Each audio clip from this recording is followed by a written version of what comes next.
The following recording contains mentions of sexual assault, trauma, depression, anxiety, and suicide. Listener discretion is advised. Hello, Acid Horizon fans. This is Craig.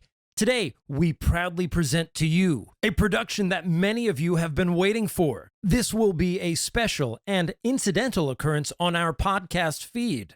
This will be a listening experience which will soon have its own podcast stream wherever you listen to podcasts. A podcast that deftly blends theoretical musings with investigations of the unknown. This is just us having fun on the side, but we do add that rigorous philosophical flavor that our listeners love. So I hope you stay aboard with us today as we tap into your inner experience.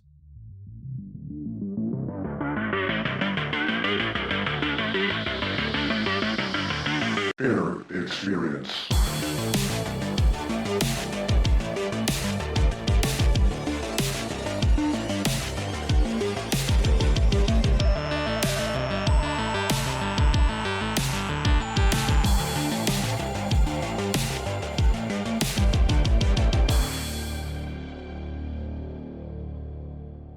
This is your inner experience. So, welcome. This is our first episode ever, and today you're invited to a conversation with Andy of Caïna, the singular and perhaps nearly fully individuated in the Jungian sense of the term, member of the black metal solo project. Today we will share in a mutual skepticism about UFOs, and we will wax psychological about the potential dubiousness of the contactee experience. We will do so by invoking the work of Carl Jung, whose text, Flying Saucers, Modern Myth of Things Seen in the Sky, which puts forward an archetypal model for understanding the phenomenon of UFOs. Another text in the mix is The Control System Dimensions, a casebook of alien contact by Jacques Valée, a book which ventures its own interpretation of the contactee experience. I am your reliable psychopomp, Craig, along with Adam. Hello. And Will. I want to believe. Of Acid Horizon to accompany you on your journey. And welcome, Andy. How are you? Hello. I'm doing great, actually, considering I've been up since 4:45 this morning with a toddler. So. That's perfect. You are perfectly oriented or orientated for this show. Indeed. As I understand it, you've had an experience which could be described as having been contacted by sentient alien life, but you remain skeptical that this was indeed the case. But before we delve into your skepticism, could you describe your experiences and tell us how or why they challenged your doubts about the existence of extraterrestrials? Of course. And first of all, thank you so much for having me on. It's a pleasure to be here. I guess the easiest way to do it is to, there are three principal experiences which I can relate very, very quickly, which kind of gave me the overall attitude that I have towards the UFO phenomena and the contactee experience. So the first is in July 1995, when I was 9 years old. This is the most English setting possible, in that I was at a public boarding school and we were playing cricket. We were in the middle of a cricket game in high summer. So this is, July 95, just before my 9th birthday, I believe. And I say I because I'll explain why I'm only using the singular in a moment. I witnessed at a 45-degree angle from my position in the sky, a cylindrical object, metallic in color, with some sort of distortion around the right hand, or the right hand element of the object. So some sort of visual disturbance around it, like a kind of almost like I was viewing that portion of it through a prism or some sort of strange lens. Now, this object appeared like a cylindrical rod to me, like a classic kind of cigar-ish shape. But I'm now also, I've been intrigued recently as to whether I was only seeing a single edge of the object or a single side of it. So I can't be entirely convinced about the actual shape. Now, the way that it moved immediately indicated to me that it wasn't an airplane or any kind of conventional, gliding equipment. It tumbled like a glass of water being dropped off a shelf in slow motion, like this. I can only, and emotionally as well, the movement of it did something to me emotionally. I mean, instantly, there was an element of absolute wrongness to the way that it looked and moved that filled me with complete horror. Like, it's the most terrifying thing. This is just a silver thing in the sky, but it's the most utterly terrified I've ever been in my life. Like, bar none. Childbirth, experience, everything. Wow. And I noticed immediately that other people could see it, but were just continuing, or like they kind of looked up, looked down, continued on their way. I was the only person who seemed to be completely rooted to the spot. But the interesting thing is other people did seem to notice it, but then failed to react, which is quite common in a lot of these experiences. Huh. I saw it descend in this horrible, tumbling, twirling motion. Very slowly. It took the whole descent from a 45-degree angle to the horizon took maybe 45 seconds. And it seemed to settle between a portion of the cricket pitch and some woods behind it. And then completely disappeared from view, completely soundless. What?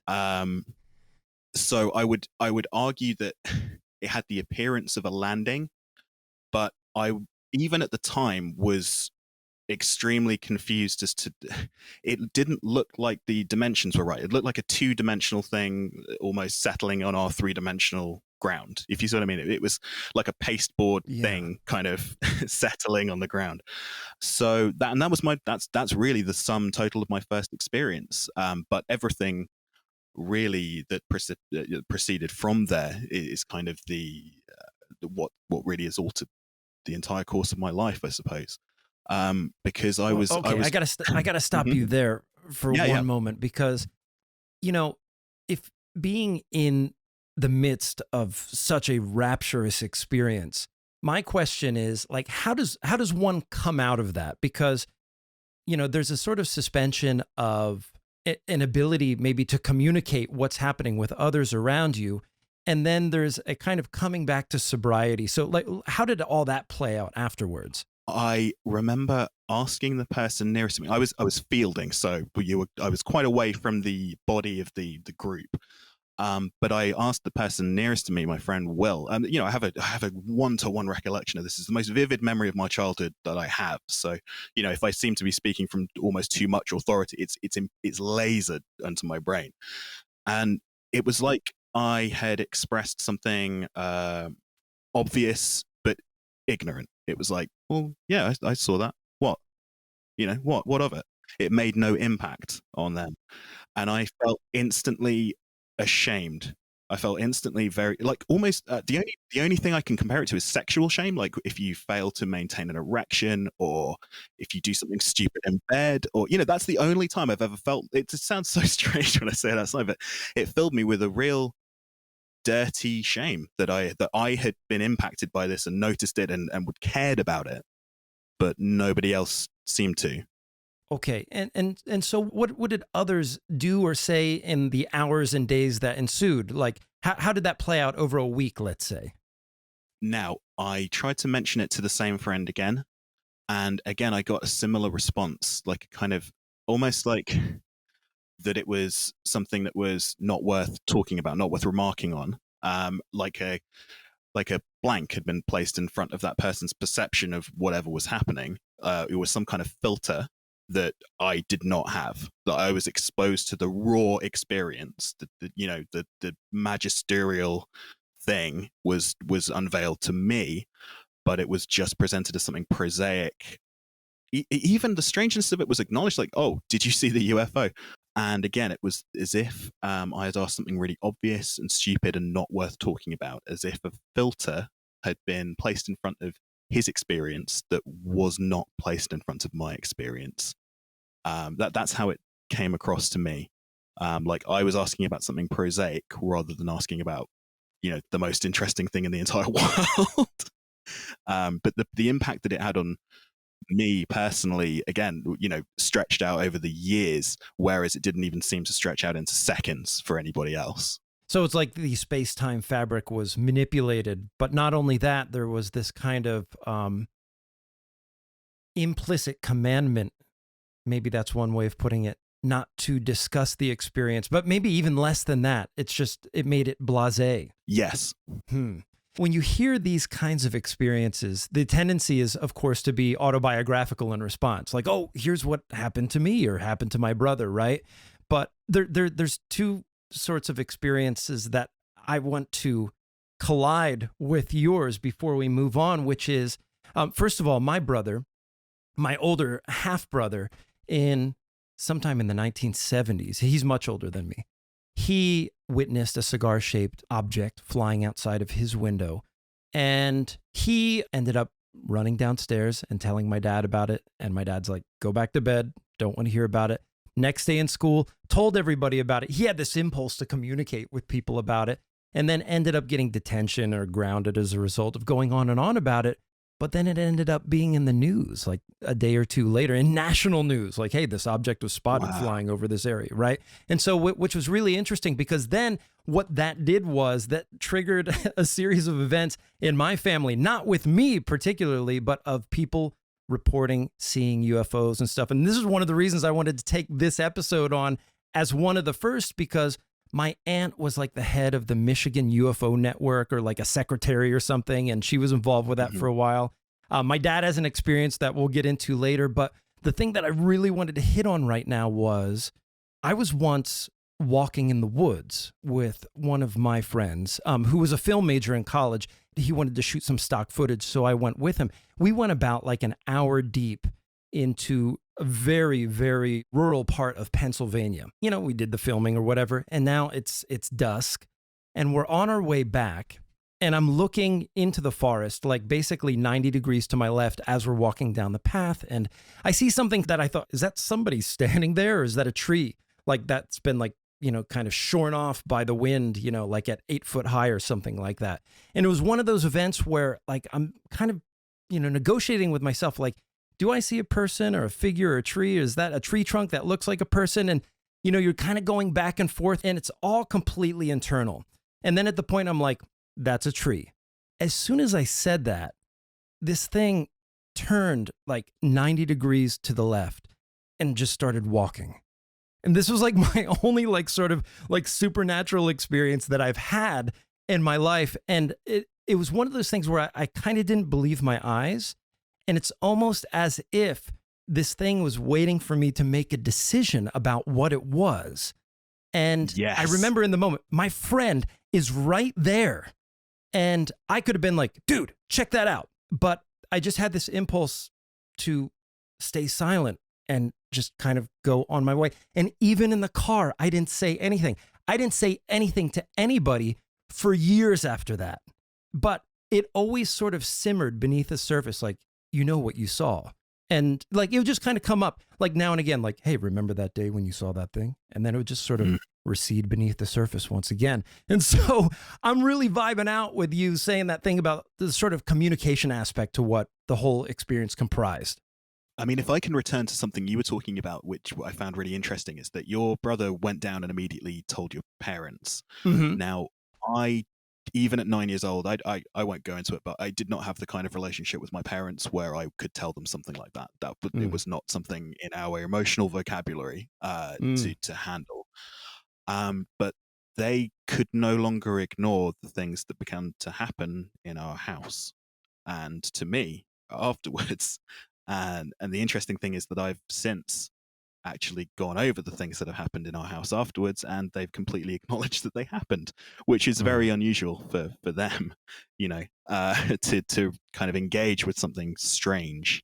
For context, I was a chorister and a choir boy. We were deep in the church, very, you know, very religious, but not in a fundamentalist sense, but extremely devoted to, you know, the kind of social and emotional rituals that go along with the Church of England. I instantly I woke up the next day and no longer believed in God. What? And that wasn't a choice. That wasn't a choice that I made. I was utterly traumatized by that part of the experience, and I've never quite gotten over it. I've been looking for things to fill that hole my whole life, really. I completely lost my belief in God instantly. It was like something had surgically removed it. How did that feel? Like I mean, what are all the emotions that go with that loss of faith or belief? Well, I mean, it precipitated my becoming mentally ill, and a situation that pervades my life to this day. That was the first time I had any kind of symptoms of mental illness. Was also immediately after this experience. I also suffered from bowel disease suddenly. Was pretty much about a week afterwards. I began exhibiting symptoms that, again, I had for nearly 20 years afterwards, which have only recently resolved themselves. And again, I don't want to conflate too much to the single experience, but at the same time, when you have something so insane happen, it's hard not to, pin everything else that happens in your life onto that experience, I suppose. But you asked me emotionally how it felt. Utterly, like I was stranded on the surface of the moon. God was incredibly important to me. I prayed. I'm talking literally until the day. I prayed every single night, before I went to bed. I felt like I had a personal relationship with God. I experienced the presence of God in church. I felt that, or at least I felt, I felt whatever a child is supposed to think that think that feels like. And it was a bereavement for me. A real traumatic loss that I couldn't convince myself that I believed in it anymore. I tried, and I've tried to convince myself that I believed several things since. And nothing really worked. It sounds fucking terrible, to be honest. The things that I explore in some of my work are the dichotomy between mental illness and paranormal experience. It's something that I've returned to a number of times in my art, because it's the central question of my life. Am I mentally ill because I saw a UFO? Did I see a UFO because I am mentally ill? That's it. That's the question I've been trying to answer for almost 30 years now. I haven't got there yet. Yeah, because it almost sounds like, it does sound like sort of the burden of almost like a revelatory experience, because the surgical precision of which, I mean, you mentioned being sort of terrified at the experience, and it's weird because terror is something that sort of shakes things or their conceptual boundaries, because when you're afraid of something, there's such an immediate attachment to running away from it that you'll sort of shed so much to get away from something that's terrifying, that all of the fixed points becomes kind of swept away, and it sort of creates like an entirely, you sort of have to find yourself on this new world, even on this moon, because there's not really you need a new conceptual ground to build up from, and it's like this. There's like a conceptual, if you want to be atheistic about it, sort of an evolution going from a sort of shattering of that experience. This way, because when you was mentioning the sort of distortion of this cigar-shaped object, sort of at 9 years old, I haven't had an experience these sort of things myself, but it reminds me of sort of the experience I imagined having at that age, because I was very into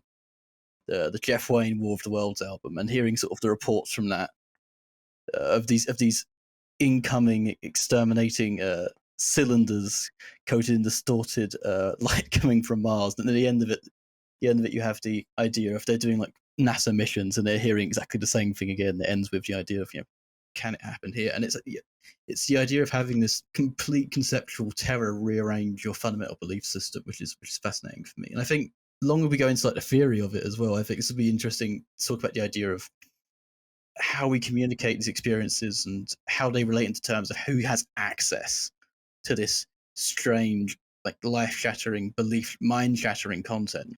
And then we can see how the access is controlled through what Valée would call the control system. Yeah, I just, while it was fresh in my head, I mean, it was interesting that you bring up Jeff Wayne's War of the Worlds. I don't know because I know Adam and I have discussed a few things before. I don't know if I've ever mentioned that's one of my favorite records of all time. It's a huge influence on me in loads of different ways. And it was something I actually owned as a very small child, the double tape set and then the record set. But the thing for me was that aliens, monsters, and, all gamut of horror things, they were comfort to me always and have been throughout my life, the fictional representation of them, I've always taken great entertainment and comfort from them. So I came to this experience expecting to be just stoked if I ever saw an alien, just expected to be Elliot, on my bike, like going absolutely ape shit. But it was, the exact inverse, just horrifying to me. I just wanted to thank you for sharing, the intimate details of this, because I think in a certain sense, and this is true of, the text we're going to touch on, that there are real people bound up in these assertions, whether it's, Adlerian psychology, Jungian psychology, Freud, Klein, Lacan, so on. And also the reality that there was this conceptual terror, either way, right? That in a sense, of course, our focus here is the concept of the unidentified object. But in a sense, for you, that's an irrespective detail. It's a matter of sequence, right? The question of that you touch on in your art, that you touch on in the cursory commentary you provided for us, is that it's a question of sequence.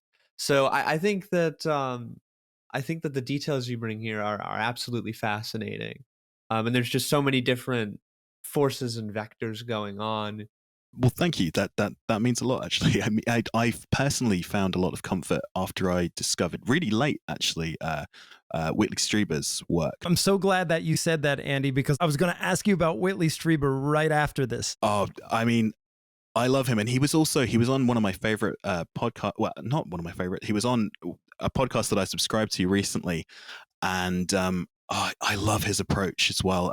He's such an advocate for the contactee movement, and in a very skeptical sense as well, which I like. He doesn't come at it with the kind of credulity that really pisses me off about a lot of UFO people. But he was on this podcast the other day, and he opens up, they open up with the question, how has your life been like since communion? And he's like, well, actually, people have just been laughing about the fact that I've been raped for 30 years. That's my experience. And that, oh my goodness, that hit me like a ton of bricks. Not that I had that specific experience, but I had subsequent ones that were intrusive into my personal thoughts. And, we can touch on as much detail as you like. I'm an open book, but the idea that he is so kind of set on taking it seriously and taking it as a phenomenon that shouldn't be mocked, and and his kind of approach to the kind of, what do you want, teleological, ontological side of it, it's great. I'm really interested in it, and there's some stuff that me and Adam were talking about in the prep for this that came up that's fascinating. But really, it's him as an advocate for not being mocked, and kind of, it made me feel a lot braver about discussing this experience, because I didn't tell anyone until literally didn't tell another human being until I was maybe 20, 22 after that initial experience. So yeah, love him. What's interesting here is, at the level of the phenomenon, the implications are real. That people's lives are altered and they feel a particular way, but because it's bound up in an interaction that is not materially identical to the kinds of trauma that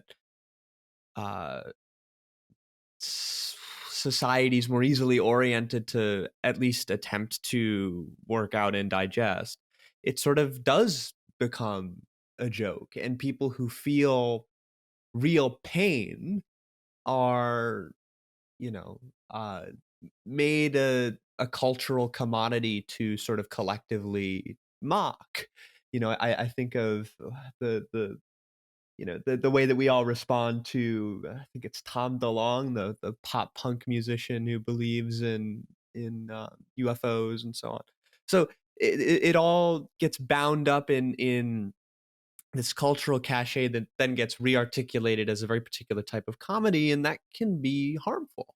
I just wanted to highlight, I think I've developed a kind of linguistic shield for dealing with this, in that I'm very upfront about, whenever I talk to anyone, I almost have a reflex to say that I don't believe that my experiences are from aliens from another planet. That's very crucial to me, that I express that whenever I'm talking about this, that, I have had a UFO experience and I've had contactee experiences, but I don't believe anyone is visiting us from, some other physical sphere. That's the thing. But really, I feel like that's something I've had to do, rather than something I'm necessarily entirely comfortable with, because again, like you said, look what happens to figures in mainstream pop culture who even hint at the idea that they believe in this, or that this may have happened to them. So Andy, when Adam had you come on the show, my expectation is that you were around the same age Adam was, but you were verging on being a teenager in the 90s. Anyway, I was in junior high school. Actually, no, I graduated high school in 1995, if that's any clue to how old I am. But the 90s were an interesting time, too, for these kinds of discussions, because this was a time where UFOs and aliens became uber commodified, especially on like these upcoming syndicated networks like Fox. You had Sightings and all of these documentaries about abductees and so forth, basically projected that sort of AM radio coast to coast vibe now in syndicated television. And it was around that time that Whitley Strieber's very famous book, Communion, came out. I can't remember the year, maybe 91, 89. I think it's 89. 89, okay.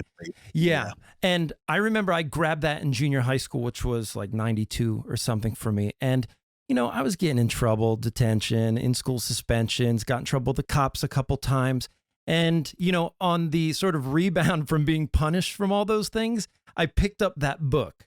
And that book was so transformative for me as a young person. And I read everything after it. I read Transformation, The Breakthrough. I read the novel on Majestic. I even read his novel on cats and all that stuff. I kind of went deep on Whitley Strieber after that. And the interesting thing that happened after that was, and I think I told the guys this in a previous conversation, but I was involved with art, and my art teacher had given me access to all these like free canvases that were distributed to our high school. Actually, it was our junior high school at the time. And I started making these elaborate pastel paintings of these alien faces that were half alien, half man. It had all these images on butterflies coming out of bottles. And I just erupted with a creativity that I hadn't, up until that point, I had not experienced. And I was walking around school with these canvases as if I was like, here I am introducing this new religion to folks at the school. And my alien characters, they had names, and people sort of gravitated to me. And this might fly in the face of what happened to you, but given the thing that happened to my dad and my brother and stuff like that, just the aura of UFO stuff that was happening around me at that time did something to lift me out of the suburban malaise that I had been experiencing as a pubescent suburbanite. But at the same time, the sort of eeriness and strangeness of it all seemed to indicate that something was changing, and maybe focusing on those things in a creative way sparked the individuation process that Carl Jung talks about. I don't know. But before we get to the Carl Jung stuff, I want to hear about the other experiences that followed that initial experience. Yeah, of course. So really, again, you talk about sequence, and I do see these as very much as like Lego brick style sequences in my head. So a couple of years after that, there was a gap, almost as if it was allowing me some time to process some things. But I had begun to have nightmares involving very, very typical screen memories almost immediately after the incident, and those continued for my whole life. But really, the next kind of physical thing that happened that has been corroborated by my parents, who again I stress do not are not into this, really happened a couple of years later. So it's a real classic kind of haunted thing. My brother had gone away to college. So I think this is 99 actually now that we're in. My brother was away at college, and it was just me and my parents and the family dog in the house. And we'd experienced some strange stuff, like we'd been coming downstairs and cupboard doors had been open, like poltergeist. They're very, very, very similar to the movie Poltergeist, to the things that were happening. Not even necessarily similar to poltergeist in literature or, but very similar to the movie. Things like chairs being stacked up, cupboards being opened, clocks being messed around with, tires being let down overnight. And, we lived on a very private kind of area. So things that could be attributed to vandalism, but on that kind of liminal edge of, weirdness. But one day, we were just sat in the living room watching some television, and suddenly every single clock in the house stopped. And I know this because my parents have a bunch of awful antique clocks, and, they tick loudly, they bong, they bing, and they had a bunch of digital clocks because of, time, egg timers, things like that, and they loudly began to beep. So the timers began to beep as if they've been resetted, and the clocks immediately stopped ticking. Our dog runs into the little center of the room and starts behaving as if she has distemper, foaming at the mouth. She's lying on her side, breathing incredibly heavily, incredibly distressed, and we hear footsteps up our gravel path. We hear the footsteps of one or two people. We think, okay, well, there's some kind of delivery happening. We're not really processing the clock thing. It's a weird thing that's happened, but nothing has happened other than the dog being strange and the clock stopping. So it's kind of, okay, what's going on? Something odd is happening. But footsteps coming up the path is actually much more unusual for late afternoon in suburban England. I think it was a weekend as well. We weren't expecting anybody. And we hear our side gate open and shut. Okay, well, people can get in that way. There's no lock on that. We hear the back door open and shut. Now that thing's locked. That thing's locked with a mortise lock and one of those kind of, you lift the handle, it pumps air, an airlock kind of thing. That thing is locked, always. We hear that open and slam. Slam. We hear footsteps in the kitchen. We are shitting ourselves at this point because the door should not be slamming. And everybody's cognizant of this at the same time. Yes, 100%. This is something that is now occurring. There is, the clock thing is kind of, the clocks seem to, you don't immediately kind of notice that everything has changed. Are the clocks ticking? No, that's weird. There's a beeping. This is like, oh, Jesus Christ, someone's in the house. Someone is in the house. Now, just to explain, there's a whole kind of an antechamber on my parents' old house. So between the kitchen and the living room, we hear the door to that open and slam harder than you would ever slam a wooden door with glass in it. We hear the footsteps approaching the living room that we're in.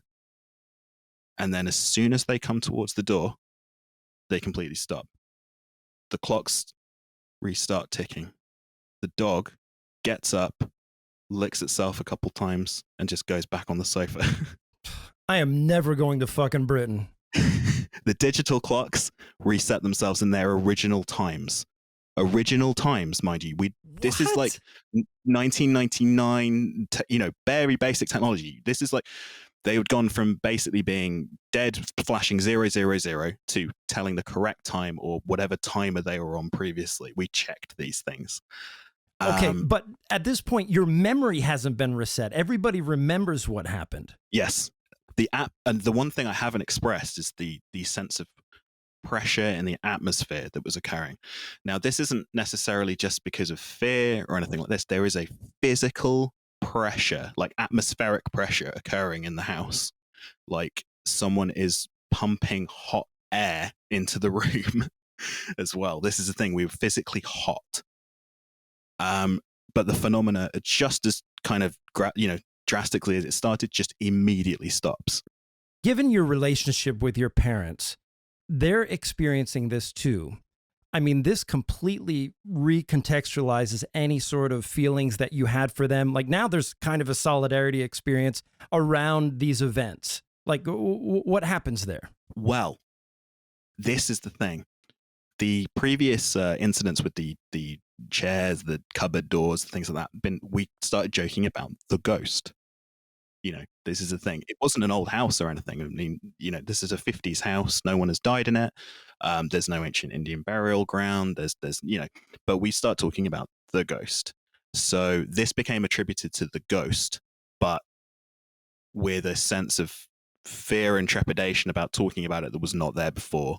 And you're absolutely right. I don't think I've ever actually talked to my father about this, but me and my mother have discussed this tons over the years. We have a really good relationship now, and we talk a lot. And she's aware of a lot of my experiences, not the ones that would really distress her, but 'cause she's elderly. I don't want to upset her.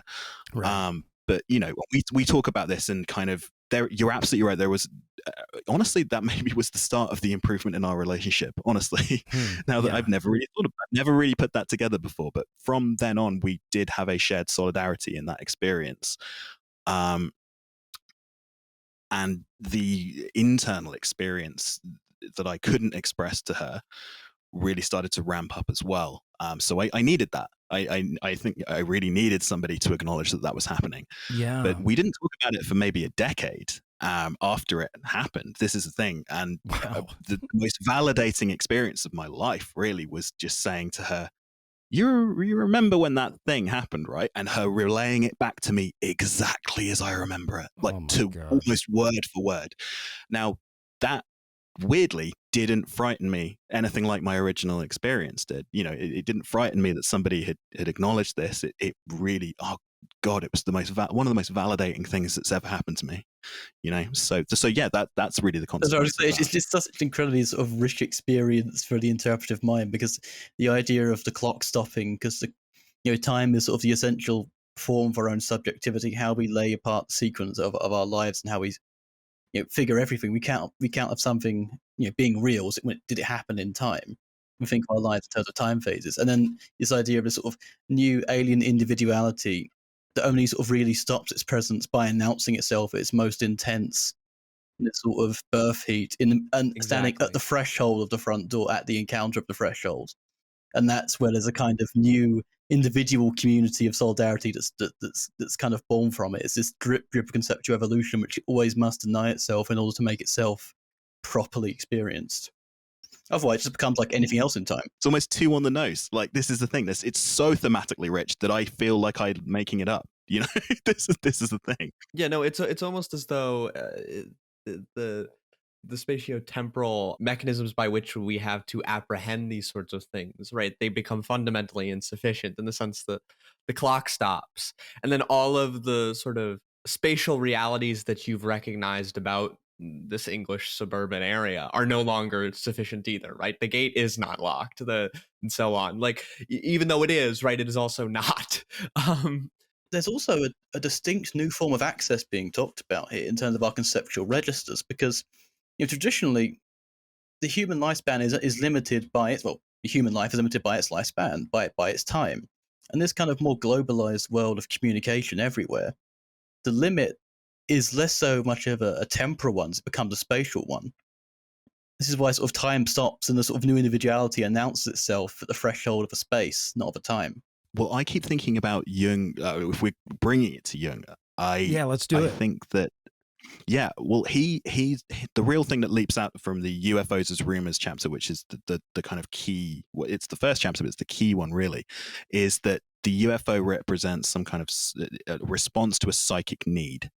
And I suppose, like, the first experience being on the threshold of puberty and on the threshold of my mental illnesses manifesting themselves. The second one being at a time when I seemingly needed to build a new relationship with my parental figure. And the final experience, which I can relay really quickly, because it's a very brief thing, story-wise. In 2004, I attempted suicide when I was at university, and shortly afterwards, I experienced a 45-minute period of missing time that began with me talking to a disembodied voice in my room that identified itself as the devil, but also told me that wasn't who it was. It said that I'm going to inhabit this character. It was quite odd. It was quite clear about, I'm inhabiting a character for you because this is one you will understand. And after that, I have a 45-minute period of total missing time. Which is often reported by people who've either been abducted Yes. or had some UFO experience, right? But it was immediately, almost immediately preceded from an attempt to take my own life. Yeah, and I mean, like, we can talk a little bit more about. And first of all, I'm glad you're still with us. Thank you for not ending your life that day, because you seem like a brilliant person, and I love these stories. You win the award for most chills per minute in my life, I think, right now, with everything that you're saying. But second to that is, like we brought up Jung, and I mean, clearly Jung, there's a way in which in the text, he kind of hedges on his belief about the existential reality of UFOs, and he wants to situate it firmly in the domain of psychology or phenomenology. And in terms of what I was saying earlier, drawing these pictures, half man, half alien, butterflies. I mean, and clearly within my pubescent experience and with my affinity for aliens and things like that at that time, it was a medium through which, I was able to express the sort of uncertainties and the emotional imbalance that I was feeling. I was literally changing into a man, and this was a way of engaging with it symbolically. I mean, there could be a way of interpreting what happened to you as being a more extreme version of that. But, clearly, you're having people who are not you corroborating these experiences, which, leads us to a different kind of research. Yes, at least the first two. The third one is pretty much just my subjective experience because I was alone. But yeah, the first two have some element of external corroboration there, which again, it's not incompatible, I don't think, with Jung's ideas. Although he seems to be a lot less confident when it involves a mass sighting or when there's some sort of physical evidence, because I think his central conceit of these things essentially almost being tulpa-like or mandala-like manifestations of psychic distress, whether that's individual or en masse, I think that's where I personally kind of approach this from myself. But at the same time, when he kind of starts talking about Donald Kehoe and Project Blue Book, and you can sense it running away from him very slightly there. You can sense in the way that Jung is trying to hint at a more archetypal story of these things than he's trying, because he's trying, in the preface he's quite calm about it. He says, people asked me for my opinion on UFOs and they didn't like it as much because I wasn't as enthusiastic about it. But there are some hints in sort of the first chapter. There are sort of repetitions, even he might not even know them, and though he's doing it at the time, of like particular theme. So he says, talks about the rumors of what these aliens look like when they're met in person, so to speak. They're either 3 feet high and look like human beings, kind of like a mythical, almost like a fae folk kind of thing to me. Or other reports speak of giants 15 feet high, and I think of the Nephilim from the Tanakh, the book of Genesis. I like the idea he has of a visual rumor, the idea of a rumor that manifests itself in the visual sense that isn't so much the premonition of a body, but the premonition of the experience of what he calls a weightless thought. It reminds me a little bit of, for example, Saint Teresa of Avila, who famously had this ecstatic vision of Christ who was present, yet not visible. Almost like he's playing his own kind of part. And I'm interested to what extent how he talks about these rumors as bringing this conceptual terror and the conceptual emancipation, both as you and Craig have both talked about. And I always see this as kind of a cultural anxiety thing, especially if you think about, for example, just going back to H.G. Wells, the original H.G. Wells book was a kind of colonial satire on the Martians basically being the British, which is a bit unfair on the Martians, but there we go. But yeah, I do like the idea of the projection of an anxiety, and especially as we go on towards the Vallée stuff, the idea of a way of controlling or manifesting anxiety as it pertains to a kind of cultural evolution. I mean, Jung gives the game away at one point where he says, the basis for this kind of rumor, i.e. the visual rumor of a flying saucer, is an emotional tension having its cause in a situation of collective distress or danger, or in a vital psychic need. This condition undoubtedly exists today, insofar as the whole world is suffering under the strain of Russian policies and their still unpredictable consequences. There's a lot of new world anxiety coming here, a communist anxiety, I think, happening here, in terms of the new world that can either destroy you or save you. And I think of this new higher being that can destroy you or save you. I do think, I can't help but think of the image of Christ clad in white phosphorus. Hey, we are all guilty of the same crime, but I wish the world would right itself. Wow, I wasn't expecting you to hit me with my own lyrics there. I love that song so much. You know what? don't actually like praising my material, but that song, it completely came to me. And do you know this story? Did you listen? I don't know if you've ever heard the death sentence episode that I did months back. Yes, but I don't remember it. The entire song was presented to me in the form of a dream, like literally every single element, from the drum beat to the lyrics. It was I woke up on Christmas morning, 20 whatever it was, 15, and it was just completely in my head. I recorded it, and that whole song took 40 minutes to lay down because it was just there. It was just completely there. So it's interesting that it's just really interesting that you bring that up, because again, that was kind of some sort of ecstatic visionary experience that created that record. It is ecstatic, isn't it, the UFO experience? Because it is kind of it's approaching an outside of yourself. And I like to think of this in a kind of like a hermetic way of, well, certain Thelemites read the hermetic sort of saying of as above, so below, as within, so without. And I think this models under the Jungian projection quite well. Absolutely. I mean, certainly that's been, that's my experience as someone who also follows that philosophy.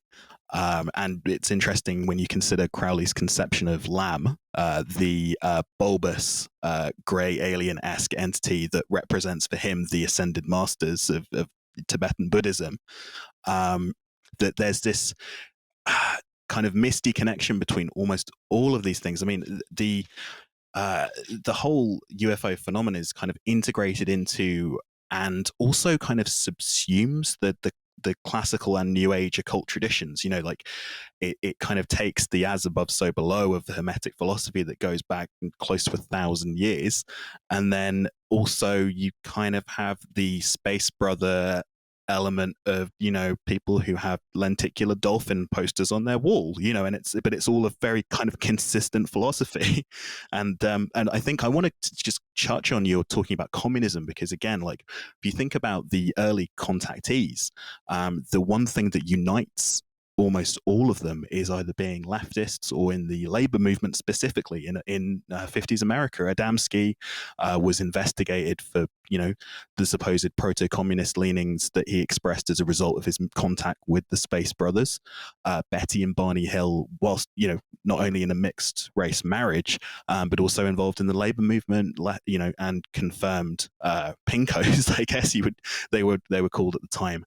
And there are many others as well, but those the two kind of most foundational to American ufology certainly are united by that as well. And this kind of weird circle of things going on here that I haven't quite put together, but it's there. The commune as well fits into sort of, I think, like Jung's idea when he talks about he tries to examine why a flying saucer, why this notion of circularity, why this notion, even in the spherical and cigar shapes, why this circularity happens. And he goes back to the mandala as a principle of individuation, but also one that unites opposites. And I mean, in a dialectical, I like to think of it in a dialectical fashion, because that's how the whole dialectical Marxistic Hegelian thing works. And I think you even get this in Valée, where he talks about, well, we'll get to Valée in a bit, but you would say something, didn't you? Well, I wanted to touch because he says that he refers to the I guess it's an aphorism. It's not one that I've heard that often, but it's an aphorism that God is a circle whose center is everywhere and circumference nowhere, which immediately made me think of Charles Fort's key maxim, which is one measures a circle beginning anywhere. And he's kind of, I guess you consider him the father of ufology. Fort, I suppose, in many ways, the father of most paranormal study, at least from a critical perspective.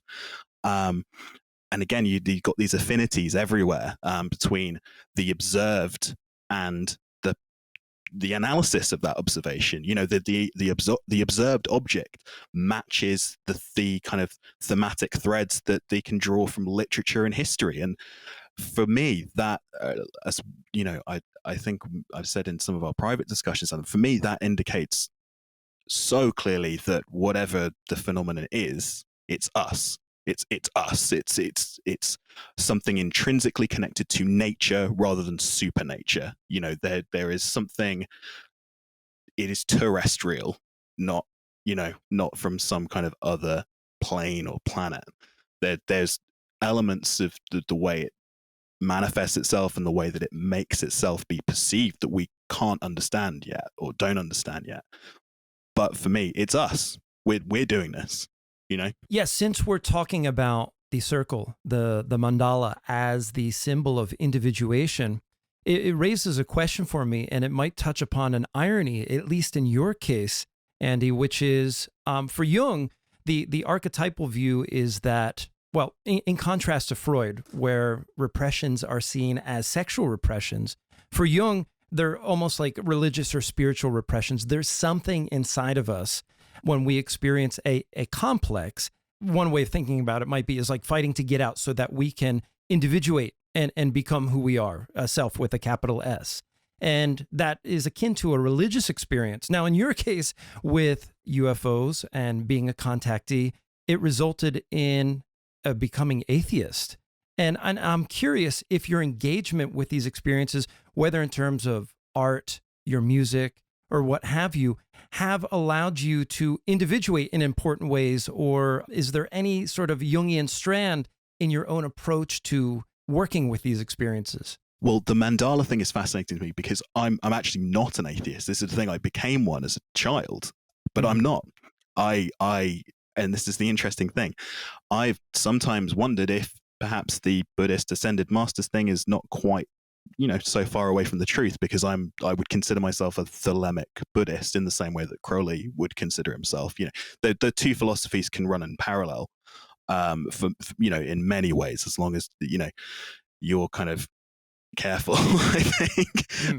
And so, really the path that I was set on was one that was rejecting Christianity, but in many ways, I believe it has led me to embrace the things that truly have informed, the way that I feel like the universe works and the way that I work inside, discovering both Tibetan Buddhism and Crowley a lot earlier than that, has saved my life so many times that, almost countless, as somebody who battles with mental illness and, on a daily basis, the kind of the methods of self-control, again, we're returning to that concept, and comfort that I've taken from those things that, I feel have kind of snowballed from that experience. It got me interested in so many things to do with that I have to connect them.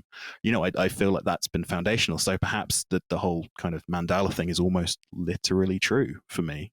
Perhaps I was shown something that guided me towards a particular philosophy, Well, what do you say at the end of a Gnostic Mass when you take the host? There is no part of me that is not one of the gods. So there's a kind of a solve et coagula movement going in there, and the sort of the rupture that sort of tries to shift your conceptual register onto a non-theistic, I guess what Alan Watts would call a ceramic model of the universe, where humans are completely centric in this kind of monolithic way. And so the Vallee stuff I really enjoy, because it's a completely different psychological background than the Jungian stuff. It's behaviorism, mainly drawing on B.F. Skinner. And he's trying to understand the UFO phenomenon as a control mechanism and something cybernetic, yeah. And it's kind of like he considers it to be a bit like a thermostat that has a built-in cooling mechanism in order to stop it from heating up too much. There's a certain amount of access that's allowed to get in, and it's an idea of creating a kind of schedule of reinforcement of a certain kind of intensity of understanding in order to condition the experience of the people experiencing it into a new way of behaving. And he thinks that he draws on B.F. Skinner saying something along the lines of the best way of doing one of these schedules of positive reinforcement is a way of doing high intensity and unpredictability. Yeah, sort of intensity and quiet periodically. Unpredictable and periodical. He sees it as being modeled on a learning curve. He's taking this coincidence and thinking, okay, if we just take this, how can we understand this model? And he takes it as a control mechanism for elaborating new conceptual markers across the human race. The reason why history doesn't all come at once, kind of thing, insofar as you understand retrospectively. It's a way of rearranging man's concepts. In that sense, it's a kind of a philosophical point of homeostasis in certain societies, which I think makes sense, especially when you talk about the idea of these things either being saviors or destroyers. And you can sort of isolate this in the figure of someone like Klaatu in the Daily Earth Stood Still, where he is essentially a homeostasis mechanism, sort of giving us contact and saying, stop destroying each other or I'm going to kill you, kind of thing. There's a regulatory cybernetic mechanism into this. And maybe you can even think about this in terms of some of the Lovelock Gaia hypothesis kind of stuff. Yeah, the Gaia hypothesis, I didn't realize until recently. I was taught a talk with Howard Hegel, and I didn't realize it's a book on cybernetics, on control mechanisms, accessing flows of communication and accessing flows of planetary information across an entire sort of planetary organism-wide scale. And I think maybe if we consider UFOs as a cybernetic entity, a dialectical kind of cybernetic entity, we can understand them as sort of a way that our psyche regulates itself towards ideas of the beyond. Certainly, I know that when I read, is it Rupert Sheldrake, I believe, who's written quite a lot about Gaia hypothesis stuff more recently. I know that a lot of that resonated with me. But going back to Vallée very, very quickly, I think what's interesting is that I guess his argument is that it's not a new system in many ways, and that he refers to fairy tales and mythology but very much the human experience of those things to illustrate the fact that it's very much a repeating archetype throughout history. And I know that Jung touches on that he touches on it, but it again is slightly afraid, I think, to fully pursue that, and to sort of wholeheartedly said, well, this is an adaptive technology. That's what I believe that we're doing. Whatever system is in place, it's adaptive, whether or not it's self adapting to us, or whether or not just the way that it works means that a human being in 1490 will have a different experience to one in 2021, even if it's the exact same mechanism.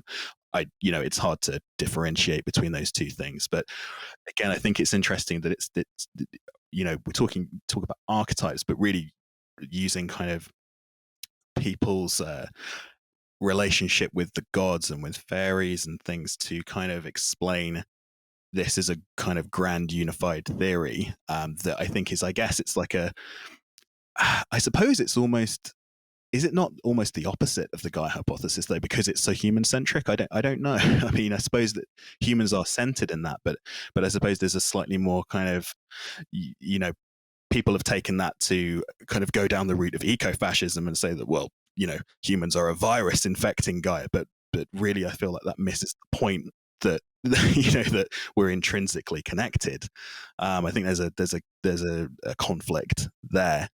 But again, I think that Vallée's central point that these things have always been here is one that I find disquieting and comforting in equal measure when it comes to my own experiences, because you no longer feel alone, but also there's another element of, oh well, so I've seen a fairy, then like that kind of comes to that. There's an interesting suggestion that even Jung brushes by. I'm going to use it a little bit differently, but I think of Leibniz's monadology here, where the suggestion is that these experiences might be something that are happening adjacent to the motor of history or embedded within. I mean, I hesitate to speculate on that. But, you're talking about what are the nature of these experiences? Is it revelatory of something about the self or the collective self with a capital S? Have you heard interesting theories on that, or do you have your own belief on that? I spend so much time kind of vacillating between this idea that is it an individual experience? Is it a collective experience? I think that in the way that I say, okay, so in the way that something like a huge news event like 9/11 hits people on both a collective and an individual sense, I think that the phenomena I think is identical to any other kind of extreme situation that impacts on mankind and leaves this kind of psychic scar. Because again, I don't feel the sensation of being repeatedly contacted. I don't feel the sensation of being revisited or monitored or anything. I feel like it's more, the button was pressed, and then, as you say, periodically but unpredictably, going back to the earlier passage from Vallée, that the mechanism adaptively, stays with you. And so I think that the idea, I think that you can't separate the individual from the collective experience. And certainly maybe perhaps that's me being a dyed-in-the-wool socialist as well, that I have very little interest in separating myself from collective experience either, in all aspects. When I think of discourse around UFOs and aliens, it's something that I tend to connect with reactionary discourses, right? Because there's some explanatory power, even if it's entertainment, in like, why is the world so fucked up? Well, it's aliens, it's reptilians, right? How do you square your politics with all of this? With great difficulty, and with loneliness, because you're absolutely right. It's 100% what would you call it? An oeuvre inhabited by reactionaries, and I hesitate to say cranks because again, that's you could call me a crank. I mean, the kind of things that I believe. So it's one person's crank is another person's visionary prophet. So it's difficult. But yeah, you're absolutely right. There is a certain anti-intellectualism, rejection of analysis that I find tremendously frustrating within the realms of paranormal discourse and ufology and things, and it's an isolating experience because I've never felt able to dip into those communities, to see if there was any kind of brotherhood or commonality that I could find there and any solace, because it seems so at odds with my own personal experience. But I think about George, and I think about Betty and Barney. And to some extent, Whitley, I don't know about.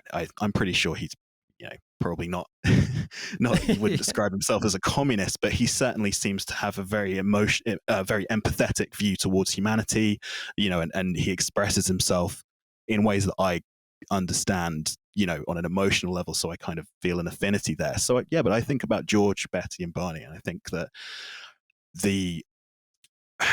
perhaps this is a difference between experiences and people who would like to be experiencers, maybe. I don't know. Or perhaps the nuts and bolts people and the people who have their mind. I hesitate. I keep stopping myself. But again, there's this idea that you have an open mind, man. Oh, man, I've got such an open mind that I believe that reptiles live underground and they're also Jews. Man, like that's how open my mind is. Right. But it's not. It's the narrowing. It's the narrowing of your imagination. It's having an open mind about this is experience something completely otherworldly, and then allowing yourself to not necessarily make a decision about what happened. That's right. To me, that's openness. It's not just simply being credulous about whatever, oh, this MJ12 document just got released, or the Nimitz UFO encounter, the Pentagon says it's real. Like, that's not having an open mind. And I think, again, that's conservatism, isn't it? That's conservatism. We need to shift the ground from twats like Alex Jones to people like Neil Gaiman to an extent, Grant Morrison and Alan Moore. We need to shift the ground to those guys.